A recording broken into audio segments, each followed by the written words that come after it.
Hello and welcome to another episode of the Entrepreneur Enlightenment TV. Here I bring you inspirational people that had achieved something in their life, that had difficulty and overcame them, people who have an entrepreneurial spirit, people who can inspire and uplift. Today I have a very special guest, Brent Morning. And he was born with cerebral palsy, so of course he grew up with disability.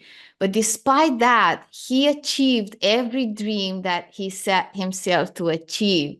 And I cannot wait for you to hear the story. It was not always easy, but he always found positivity, passion, and perseverance to move through. So Brent, welcome. Please share a few more things about you.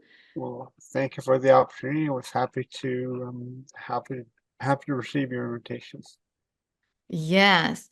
And you won some awards in fundraising. I just want to put that before we delve into your story. I Yeah, don't okay. remember the awards name, but if you can mention a few, that would be great. Okay, well, the most notable one happened in 2020. It was given by Friends of We Care at the time. Now, well, We Care Canada, they're called now. They rebranded.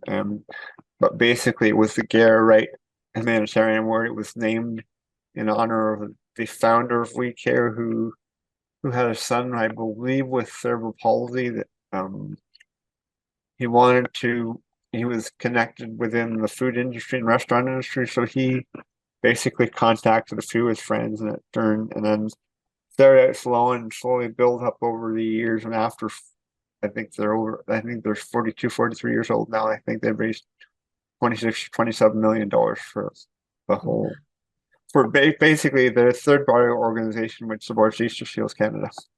Wow. So humanitarian award, like that must feel so proud, right? Yeah, it was a shock because I didn't.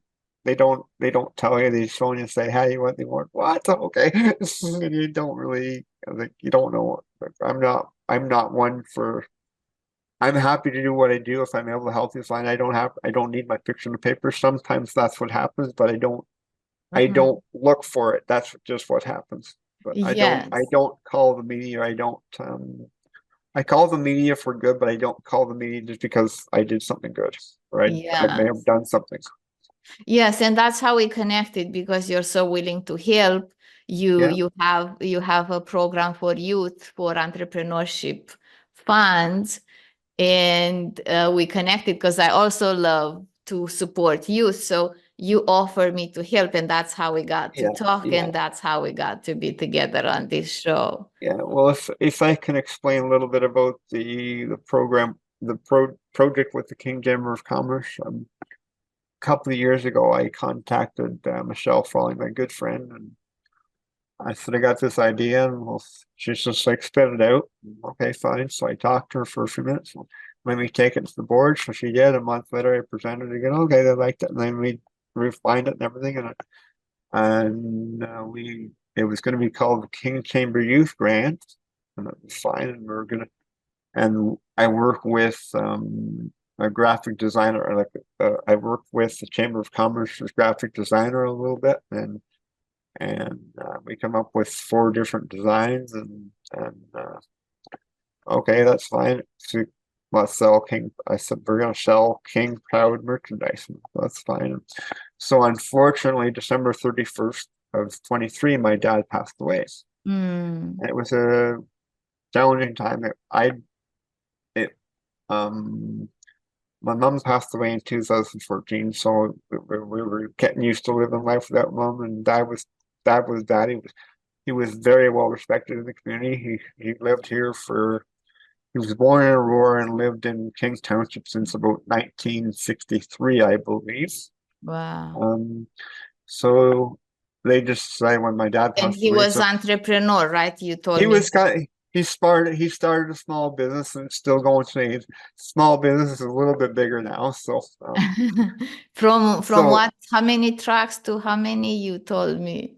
I think we started out with about $800 in one truck, and I know mom's. It's like $800, Jesus Christ, that's a lot of money. Oh, geez, we'll never pay it back. And I think now we've got 8 or 9 trucks, and my brother's now in 1985 it became James Morning and Sons Limited, and basically my brothers and my nephew run it now. My dad was kind of like he was out of it, but he still signed the checks till the very end. But he just he Wow. wasn't he wasn't he was part of the company. He was a big part of the company, but he retired. And he basically he just drove a truck around, or he drove a pickup truck around, and he had a Yes. few he had a few hard problems in the past, but he was fine. And Sorry he to was hear that. he was happy because he lived in his house right till the last Very few end. days. So, Yeah. but Yeah, sorry to hear that. So it's very nice that you are now honoring him with this yeah, project that you have called King Proud. it's called the idea was originally King Proud. The idea was going to be King's Proud. It was going to be put out by the Chamber of Commerce.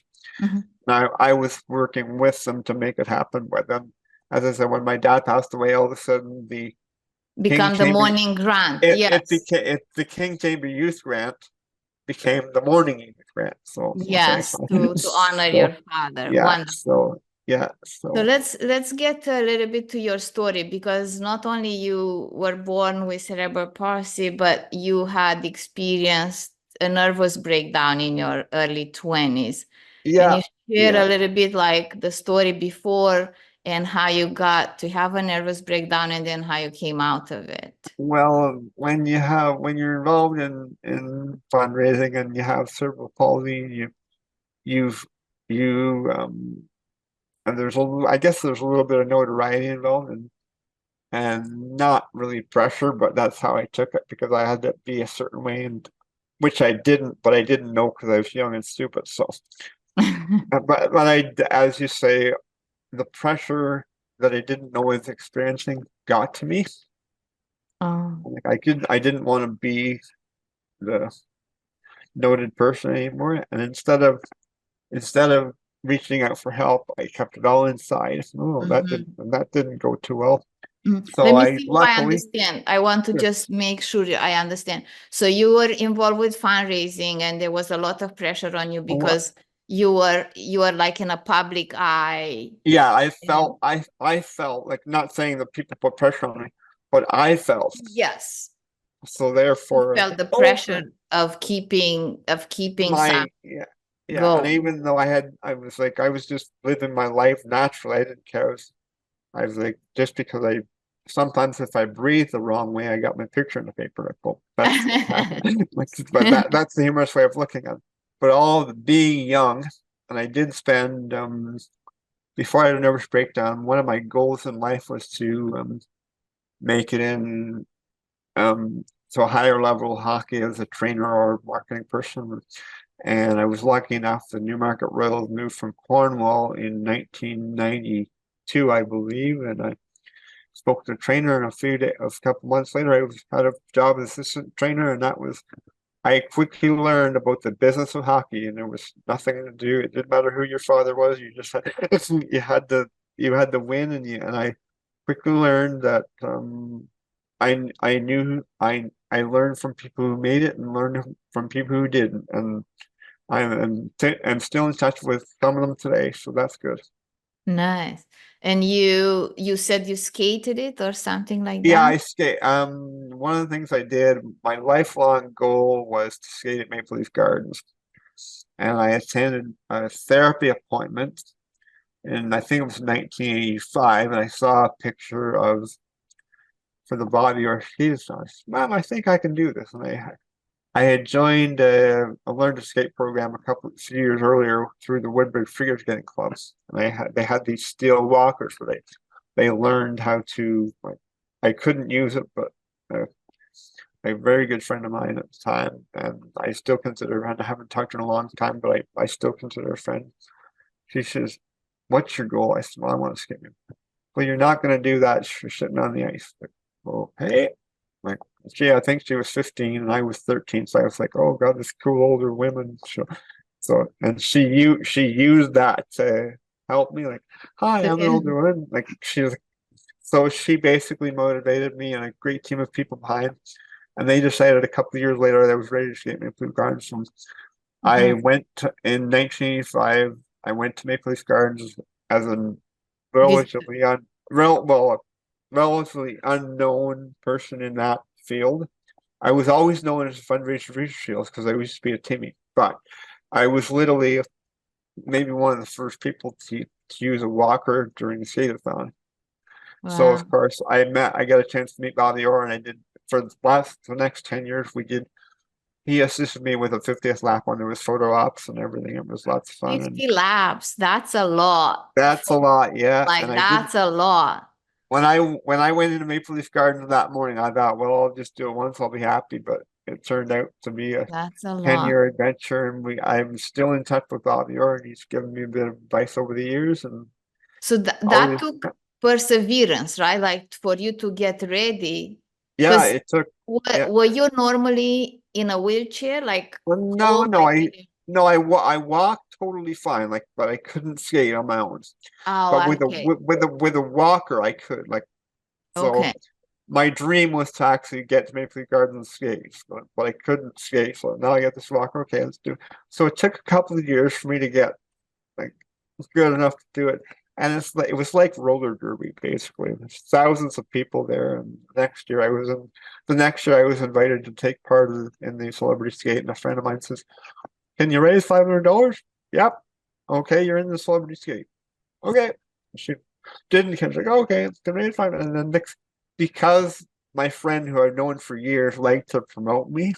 I mean, I would be getting on the ice. Are you Timmy? Are you Timmy? Are you Timmy? It's like, oh, I know, but finally, I learned a couple of years ago why I was being called Timmy because my friend had said that I was a former Timmy. So Okay. literally every kid in there, oh, you're Timmy because I was the cripple. Oh, you must be Timmy because you were just okay, whatever. So, Oh, but so it's like I a name. Yes, yeah, I like it Timmy at the time, what now they call it the Easter Seals ambassador, but okay. years ago it was Timmy and Tammy. Name. Uh-huh. So they've Okay, so changed. you achieved like a big goal by skating 50 Yeah, laps, and and then that pressure it kind of got grew you. from the not there was no pressure, but I got used to it. And then as it became, I thought, well, this would be no big deal. But as the years passed, it got better known. And I was interviewed by you name it. I met, I'm very fortunate to have met just about everybody, and I'm friends and acquaintances with most of them still. And my idols were my friends and acquaintances. Like I had to learn pretty quick that my idols at one point were going to become my friends, and I had to handle it right, or otherwise I'd make a mess of it. So I Oh, learned to cope with. I learned. I Bobby Orr's my friend. I don't worry about flying through there anymore. He's more of a good friend, nice. and I'm very proud to. I'm very, very proud to say that. To say that, that's amazing. So you put your perseverance and positivity and passion to achieve some of your goals. Then you became well known, and then you felt the pressure. And I know it's not that people or organization put pressure on us; it's what we feel, It's especially just what when we're we feeling. when we care and when we want to do a good job and when we Yeah. want to be the best that we can be. So then when the nervous breakdown happened, like how did you cope with that? It took you back probably. Did it take a long time to come back? Um. How did Yeah. that feel? It took within 5 days of having the having the nervous breakdown. It took 4 days for me to go completely sideways, but it took 6 months for once they caught the problem. It took 6 months to rebuild my brain, and it probably took a year and a half for everything to come back the way it should have been. Oh, wow. So it's still. I am actually. I'm proud to say I'm no longer on medications. That's excellent. I don't need. And I just got off of it 8 months ago, and I felt fine. And doctors said we're going to try it without and see what happens. I mean, I feel better now. It's hard to believe that a little pill might just be affecting you a little bit, but I mean, you don't know it until you don't take it. You don't know Yeah, if you don't know if it's going to affect you negatively or positively. So let's take it off. We can always go back on it. I've been that feeling better, and I was like, geez, if my dad goes, I'll be on 10 times the medication, and I'll be drinking, and I'll be just all these. But no, it's not that way at all. I have a lot of support from friends and family, and that was key in my recovery. I no longer believed I was a person that could skate or could play golf or whatever, and I no longer believed that. mhm. I went from being, say, lack of a better term, say invincible, which is not the case, but that's what I believe, to a Yeah, person invincible. to like, oh, I'm dying, oh Christ, oh Jesus, and I was kind of, I don't say I was suicidal, but you just didn't, I kind of was, and I kind of was. You don't know. Borderline. You don't know. I understand more about it now because I've done homework and research and got a bit of counseling, and I got some good friends who've made it stop, and I've kind of followed them around and learned from the mistakes and learned. I've learned from my past mistakes if I made any, Mhm. and I've learned in my some of my fundraising ventures, I've learned from the best and learned from the people that, well, that just did the job that weren't really. So I've taken a little bit of every. Of every. I've learned something from everybody, good, bad, or indifferent. That's nice. So you went from being invincible to being not wanting to be on the planet, and then Yeah, you basically.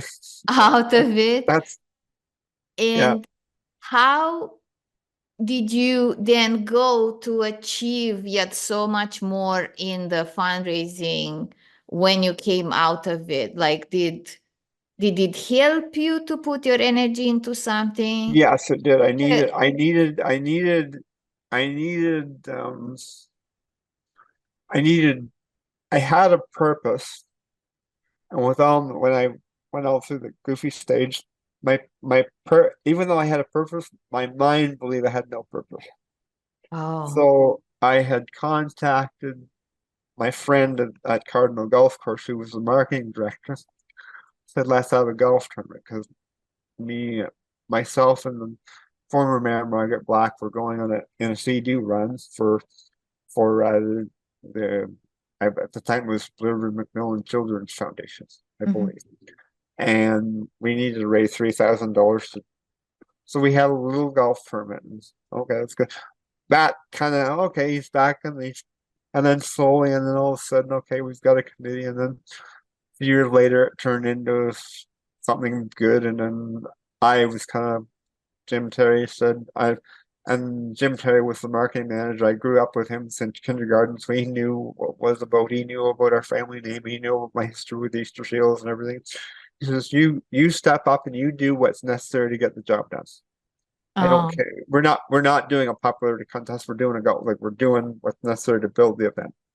So it turned into I basically was on the committee for 8 years, and under my direction with the support of an incredible amount of people, we built from the event from say 3,000 to $25,000.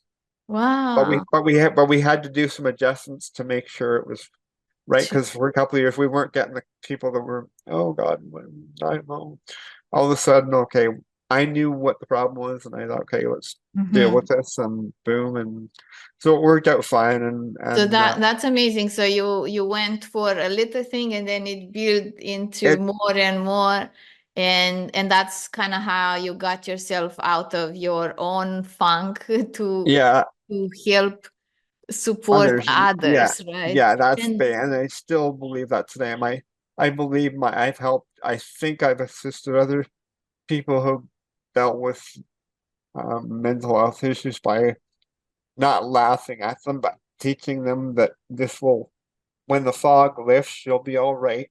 They don't believe it at the time, but well, if you'll be all right, eventually I'll be all right. But I said I don't know when because everybody's different. But as long as you believe in yourself and believe in your ideas and believe that good people are behind you, and most people do have good people behind you, but they just don't realize that. yeah, yeah, that's amazing. I love how because I'm all about purpose. And I believe that when we find that purpose within us, we can get over any difficulty and any troubles. Yeah, that's right. Yeah. When we also, I also feel like when we help others, we help ourselves. Like, I don't think you can just like, I think it's intrinsic in us that when we help others, it also fulfills us. And it's not, when I do something, it's very, very rarely it's always we. Like, there's always somebody behind anybody. Like, no matter what anybody does, there's always the most successful people in the world have a good people behind them. They're just the person that makes the announcement, but behind them are a good solid team of people telling them how to say it. Or sometimes, but they're the person at the front of the camera, but they sometimes, if they deflect the credit, sometimes the team deserve. Sometimes the team that gets the credit doesn't really deserve it, but sometimes the team. There is a team. The team doesn't really want the credit, but that's really who should get it. I'm just the kind of the front man, but I don't really do anything. But I mean, I have the support of all these people, or not. If somebody in general has the support of a lot of people, then they're doing something right. Not only me, but somebody in general. Yes. So even the person at the front, like everybody makes their contribution, but we do need a team. Everybody. I mean, if my team ever, we need a community. If my team ever left me from the golf tournament, there would be no.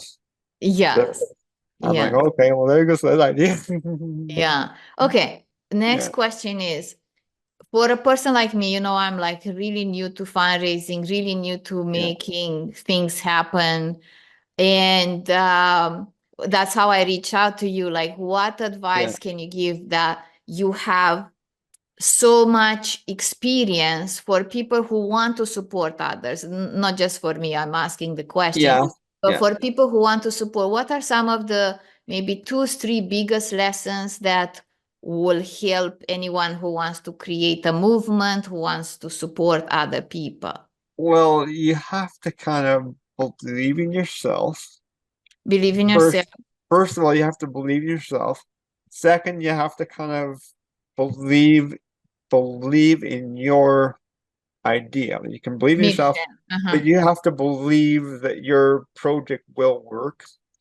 Then you have to find 4 or 5 people who believe that. Once you do that, then you let the 4 or 5 people do their job. If they believe in you, right, let them do their job, and then they'll bring in their people, and then once they bring in their people, then you've got your core committee of 3 or 4 people along with you. Remember, I said the person at the top doesn't really mean a lot, but the people behind them will do more than the person ever did. Like, sometimes I'm told by my own committee, okay, you just get out of the way. We'll just, okay, fine, whatever. If it works, fine. If it sends more kids to camp or we accomplish our goal, that's fine. Well, were you told by your own committee? I didn't get that idea. No, I sometimes jokingly, okay, you get out of the way, everything's done. Oh, they say you get out of the way. Well, okay. Like, when you bring somebody in to do a job, you let them do it. Like, if you bring an expert in from this to do something, you let them do their job. They're an expert in that. Okay. I'm not. I brought them in to do the job, so they're going to do it. If they don't do it, then, well, okay, next. But in my case, I'm very fortunate. One of the best things I can do is, when you believe in something, stick with it, because longevity is the key. The longer you stick with something, eventually you're going to have somebody like, oh, I like that. And you're going to lose committee members or volunteers from time to time. That's natural. Because nobody sticks with anything for 40 years. Like, nobody, but you're always going to get some changes, and change is good. And you can't be afraid as the boss to say, okay, it's time for change. Even though it's good, if you recognize that, okay, it's great, but it might be better if we made a couple adjustments, and you don't have to recognize that, but if you can, that would be great. because then the ideas are fresh. Okay. It's And still how your idea, but okay, it doesn't really matter as long as it's success. Doesn't matter. and how do you get to not upset anybody that is volunteering? Like how do you go about that? You don't. Oh, Don't try. Well, I don't want to say you don't, but um, I don't. I've been on a lot of committees, and there's always minor disagreements in everything. Like nothing's ever perfect. If you go for perfection, everybody goes for perfection, but that very rarely happens. And in event planning, you can plan for perfection, and it does. If it doesn't work well, if the kids are going to camp or you're doing whatever, as long as the result's out there, it doesn't mhm. matter. It's not going to be perfect. People are there to enjoy the event. They don't care what goes on behind the scenes. I see. They do if they notice it, but if in general people are there to play golf or eat dinner or whatever, they don't care. Yeah, But when it comes when your guests start to notice if there's any disorganization that the guests begin to notice, then that's when you run into trouble. But that's not good. and I'm the first one to say I'm not perfect and I don't pretend to be and I don't want to be. Yeah, who can? Like none Yeah, of us yeah, can be yeah. perfect. But I think the key is longevity, and in your case, if you've got a big database of clientele that you've coached, then if you bring 4 or 5 people and this is my idea, what do you think? And you take their feedback. Okay, you're good that you do that. Like you Yeah, do that. You do whatever you can do.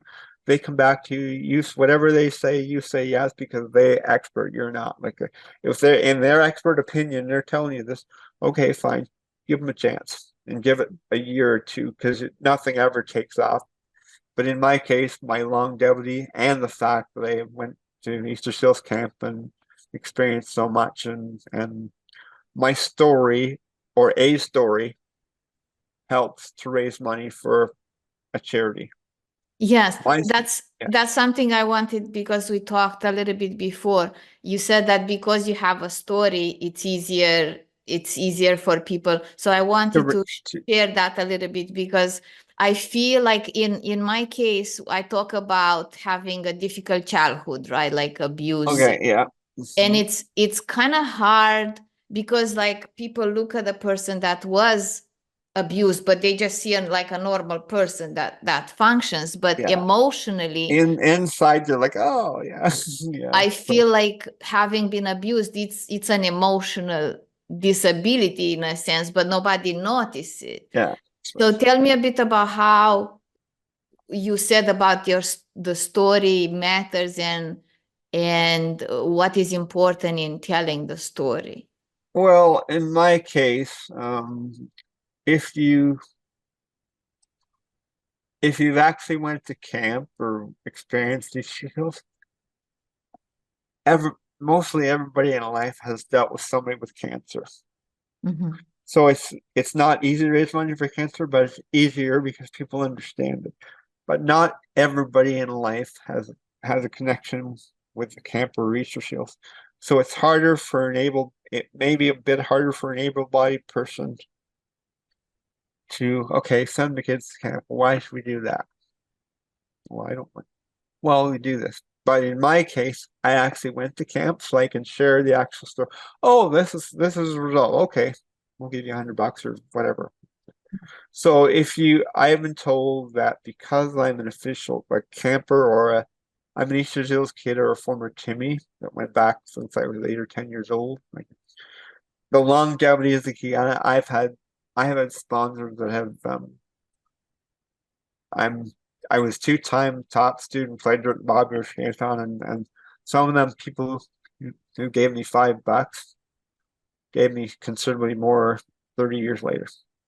Wow. So, so talk about a database of returning sponsors. So it's like, okay, I give you $5. Well, you can do that a bit more now. I know a couple of people that give me $3 that can do way more now and won't even it's a drop in the bucket. So I'm very, very fortunate. Not a lot of people in life call the same person when they're 8 and call the same person when they're 40, and they get, all right, I can afford a bit more now. Oh, So wow. that's the key in it, and that would work for you too. Once you get your idea built with your committee, right? It's Yeah. not you, it's whatever your committee thinks. And if they believe in an idea, and then eventually it will happen for you too, or anybody That's really.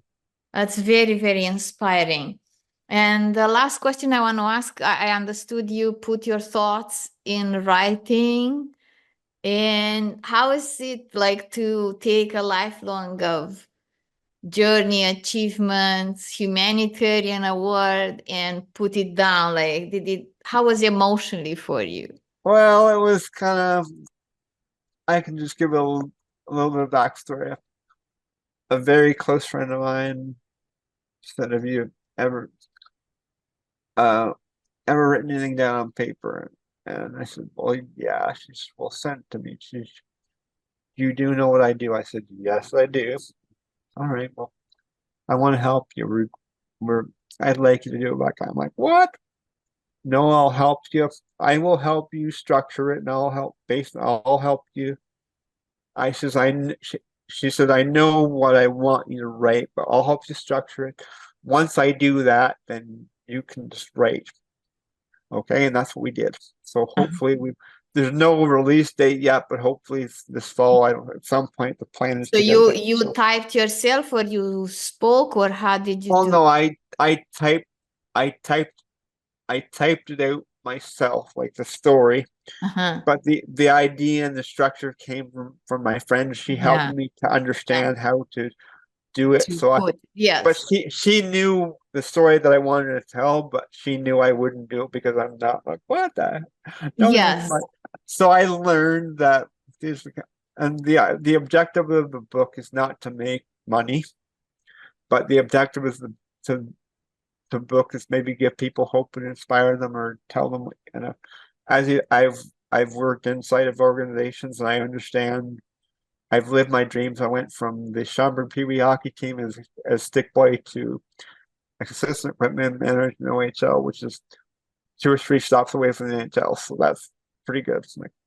Yeah. And when you have a lifelong of achievement and experience, I feel like it's almost like a duty to put it in down so Well, other yeah, people can learn, other people yeah. that And I never believed that I was the, well, so-called inspiration, but I think my friend called me her humble celebrity or the humble celebrity, just uh-huh. always helping along, and she's really, really cheerful. So you can't really like she wasn't she says, we're not gonna make a lot of money, we're just gonna cover the expenses. We're not gonna like I'm just gonna and we're gonna try and help people and tell your story, and I'm gonna help you and I'm gonna be by your side, and she has been.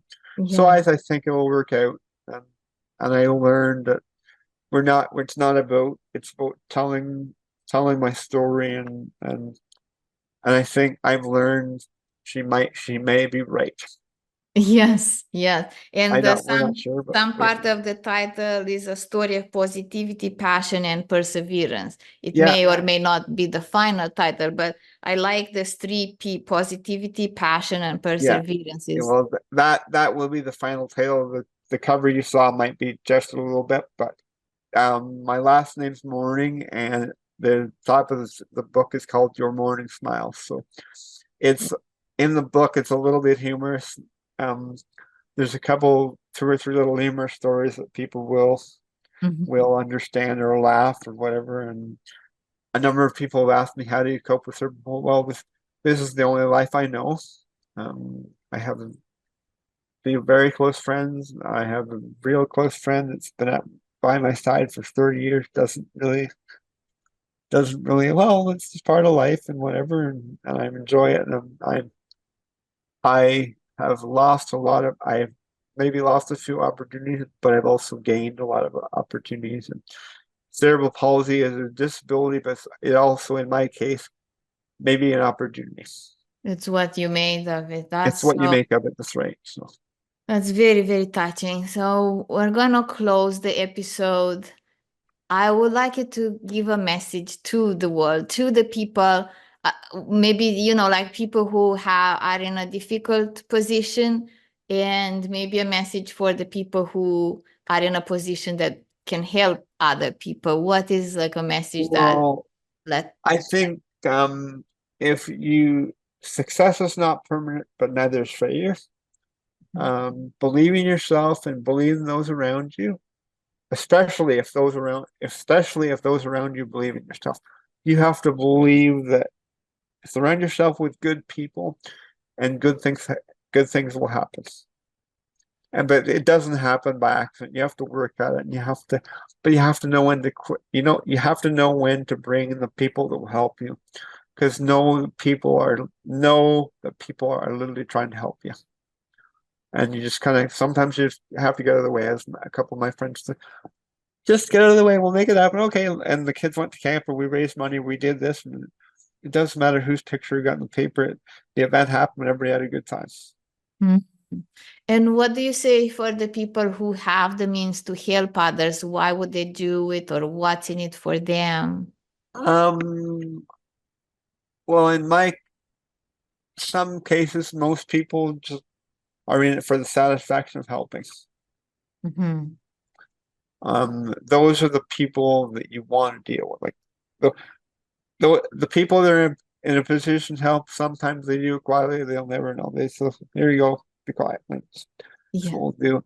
And if you learn from everybody you meet and how they act, and then maybe the success follows you.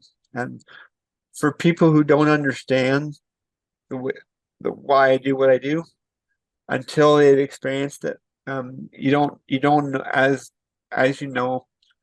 you don't know what it's like for for for you until you've walked in somebody else's shoes. So, Mm. but I think that my main goal, I'm full of friends, and I've got a lot of support from professional people, amateur people, from people who are just reaching out to help or offer advice or just offer encouragement. And it's nice to hear some positive feedback, although that's not why I do it, but it's nice to hear that you're making a difference. Sometimes it doesn't really matter, but at least I try to recognize that. I learned that when I won the award, I wasn't quite sure to handle it. Somebody taught me on social media, always try to acknowledge it, even though you don't understand, just acknowledge that when they say congratulations and tell your inspiration, just kind of say, well, thank you very much. Don't say, well, I'm not. Just say, thanks very much. Bye. But Yes. and people who know me know I like to do things, and I'm happy to go lucky, and I've learned a lot from my father and my mom, and they've taught me how to live with cerebral palsy, and one thing they didn't teach me to do was live without them, but I'm doing just fine. But I in the last couple of months of my mom's life, I have slowly learned how to live without her because she told me. No. So I listened. I recall that. And my Wow. dad was kind of like, well, we'll be all right. We'll be all right. And it was, because I remember he started with $800 in a dream, and my mom just about killed him. And well, it worked out fine for us. And I think we have just this past June, I believe we celebrated 54, 55 years in business. So, Yeah. and he's passed it on to my brothers and my nephew. So it'll continue. Hopefully it'll continue for many years to come. Yes. And it's so nice that you have honored him with the morning grant, and you're Yeah. working And I with. say, as I said, that wasn't my idea, but we gratefully approved that when they approached me and said that we're going to change it. So I said, that's fine. Yeah. So It was not your idea, but it was your heart in it, or it yeah, has your well, heart. the idea was kind of mine for the King Township Chamber Youth Grant, and all of a sudden, when my dad died, it turned into the Morning Youth Grant, Yeah. And I and so feel that because was he was nice. such Yeah, an entrepreneur, I feel it gives more energy to it, more yeah, power to it for a yeah, youngster yeah. that will get whatever funds you give them to start their own business. So Yeah, I, I was pretty fortunate to watch them grow from one truck at 4 years old to what he's got now. What we have now is a family. I'm now 55, and I remember having my picture taken when I was about 4 on this one truck, and I remember that like it was yesterday. Mm-hmm. So your So father legacy then lives on. So you don't really yeah, have to live without your father, only in no, a no, no, physical no. form, He's but no. I his have never legacy forgotten. stays. Through his position on council years ago, I met, instead of getting a babysitter, sometimes I went to dinner with these people, and I'm still in contact with some of the people he knew, and he knew some pretty high up people or whatever. Because as counselor, sometimes you meet these people, and just by chance, and they some of them know me, and it's grateful. And when at his funeral, 2 or 3 of them showed up, and was highly honored. And I believe the King Township Fire Department had a honor guards at the firm, which was wonderful. Wow, that's so So, touching. Thank you so much, Brent, for yeah, spending time with us, for sharing your story. yeah, And for the audience, I hope you were inspired. I hope this story moved you. I hope it gives you the courage to go after your dreams, because everything can be achieved despite of any situation you have encountered in the past. And when you keep longevity and you keep connected to your vision and you surround yourself with great people, anything is possible, that's including getting correct. awards like Yeah, humanitarian awards. So yeah, I yeah. hope you enjoyed and you're going to join me for the next episode.